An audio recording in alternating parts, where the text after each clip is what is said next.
முதல் வருஷம் 1 கோடி ரூபாய் லாஸ். ஏன்னா நம்மளுடைய கிச்சனுடைய கெப்பாசிட்டி வந்து ஒரு நாளைக்கு 30,000-40,000 மீல் பண்ற கெப்பாசிட்டி. ஆனா முதல் வருஷம் வெறும் 3000 பேருக்கு தான் ஒரு நாளைக்கு நம்ம வந்து ஃபுட் ப்ரிப்பேர் பண்ணோம். அந்த ஓவர் ஹெட்ஸை மேட்ச் பண்ண முடியல. எல்லாரும் சொன்னாங்க ஒரு தப்பான டிசிஷன் எடுத்துட்டோம், இண்டஸ்ட்ரியல் கிச்சன்ல கண்டிப்பா யாருமே சக்சஸ் ஆகிறதுக்கு ரேஷியோ கம்மி அப்படின்னு சொன்னாங்க. ஆனா நான் வந்து யோசிச்சேன், எங்க நம்ம தப்பு பண்றோம், எப்படி அதை சரி பண்ணலாம். என்னோட ஃப்ரெண்ட் வந்து விஐடி காலேஜோட இண்டஸ்ட்ரியல் கிச்சனை ரன் பண்றாரு. அவர்கிட்ட போயிட்டு ஒரு 10 நாள் இருந்து அவருடைய நியூஆன்சஸ் எல்லாம் என்னன்னு கத்துக்கிட்டேன். அதை வந்து எங்களோட இண்டஸ்ட்ரியில அப்ளை பண்ணோம். அதுக்கப்புறம் செகண்ட் இயர் பிரேக் ஈவன் பண்ணணும், தேர்ட் இயர் ப்ராஃபிட் பண்ணோம். ஸோ இன்னைக்கு அது எல்லாமே ஒரு ஸ்டாண்டர்டைஸ் பண்ணிட்டு இந்தியாவில் எம்என்சிஸ் மட்டும் தான் இண்டஸ்ட்ரியல் கிச்சன்ல மோனோபோலியா இருக்காங்க. நம்மளுடைய தமிழ்நாட்டை சேர்ந்த ஒரு கம்பெனி நிறைய எம்என்சிஸ்க்கு வந்து ஃபுட் சப்ளை பண்ணணும் அப்படிங்கிற ஒரு கோலை வச்சுட்டு நம்மளுடைய டீமை எப்படி வந்து ஒரு எம்என்சி கம்பெனில ஒரு ப்ராப்பரான ஒரு ஹைரார்கி இருக்குமோ அந்த மாதிரியான ஹைரார்கியை வந்து செட் பண்ணிட்டு அவங்களுக்கு உண்டான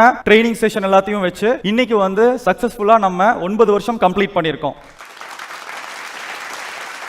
கோவிட்னு ஒரு விஷயம் வந்துச்சு. கோவிடோட முதல் ரூலை என்ன போட்டாங்கன்னா 20 பேருக்கு மேல கல்யாணம் பண்ணக்கூடாது, எங்கேயுமே கூட்டம் சேரக்கூடாது. ஆனா எங்களோட ஸ்ட்ரென்த்தே என்னன்னா பெரிய கிரௌடுக்கு கேட்டரிங் பண்றது தான். கிட்டத்தட்ட 1000 பேர் எம்ப்ளாயிஸ் இருக்காங்க. எப்படி இவங்களுக்கு வந்து ஃபீட் பண்றது, அவங்களுக்கு எப்படி அட்லீஸ்ட் மாச சம்பளம் கொடுக்கறது, கமிட்மெண்ட்டை எப்படி மேனேஜ் பண்றதுங்கிற ஒரு சேலஞ்ச் வர்றப்போ எங்களோட சென்ட்ரல் கிச்சன் இருந்ததுனால கோயம்புத்தூர் ஃபுல்லா கோவிட் பேஷண்ட்ஸ்க்கு கிட்டத்தட்ட 50 பேர்ல ஆரம்பிச்சு ஒரு வேலைக்கு 5000 பேஷண்ட்ஸ்க்கு வந்து டெய்லியும் 3 வேளையும் எங்களோட சென்ட்ரல் கிச்சன்ல இருந்து கோயம்புத்தூர் ஃபுல்லா ஃபுட் சப்ளை பண்ற அந்த கவர்மெண்டோட கான்ட்ராக்ட் கிடைச்சது. சொல்ல போனா கோவிட் டைம்ல தான் எங்களோட டர்ன் ஓவர் இன்க்ரீஸே ஆச்சு.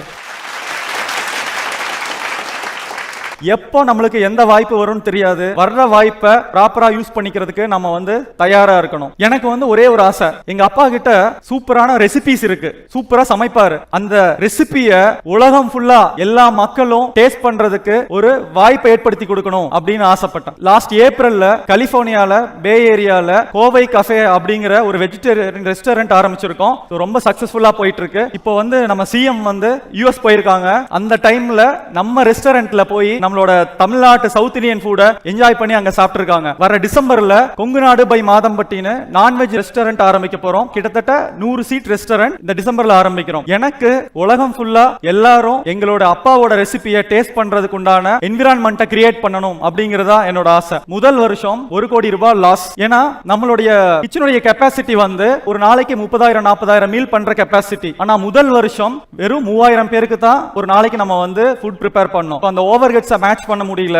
எல்லாரும் சொன்னாங்க ஒரு தப்பான டிசிஷன் எடுத்துட்டோம், இண்டஸ்ட்ரியல் கிச்சன்ல கண்டிப்பா யாருமே சக்சஸ் ஆகிறதுக்கு ரேஷியோ கம்மி அப்படின்னு சொன்னாங்க. ஆனா நான் வந்து யோசிச்சேன், எங்க நம்ம தப்பு பண்றோம், எப்படி அதை சரி பண்ணலாம். என்னோட ஃப்ரெண்ட் வந்து விஐடி காலேஜோட இண்டஸ்ட்ரியல் கிச்சனை ரன் பண்றாரு. அவர்கிட்ட போயிட்டு ஒரு 10 நாள் இருந்து அவருடைய நியூஆன்சஸ் எல்லாம் என்னன்னு கத்துக்கிட்டேன். அதை வந்து எங்களோட இண்டஸ்ட்ரியில அப்ளை பண்ணோம். அதுக்கப்புறம் செகண்ட் இயர் பிரேக் ஈவன் பண்ணணும், தேர்ட் இயர் ப்ராஃபிட் பண்ணோம்.